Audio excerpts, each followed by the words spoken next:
اولتر از همه تشریف آوری جناب رئیس عمومی اجرایی دی افغانستان برشنا شرکت و هیئت همراهشان را جهت افتتاح و بهره برداری دو پروژه بسیار مهم و حیاتی در عرصه تامین انرژی برق در ولایت جوزجان که یکی از تمدید مجدد شبکه ولتاژ انتقالی 110 کیلوولت جرقدوغ بیات پاور و دوم پروژه شبکه جدید ولتاژ 20 کیلوولت پلخراسان شبرغان می باشد.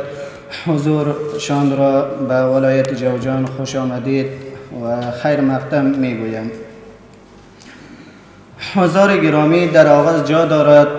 از امارت اسلامی افغانستان و ریاست عمومی اجرایی دی افغانستان برشنا شرکت تشکری خاص نماییم. الحمدلله امروز ما بعد از فیروزی امارت اسلامی افغانستان در پهلوی افتتاح و بهره برداری صدها پروژه های زیربنایی و انکشافی شاهد افتتاح این دو پروژه می باشیم که مزایای این پروژه ها بهبود و تامین انرژی برق پایه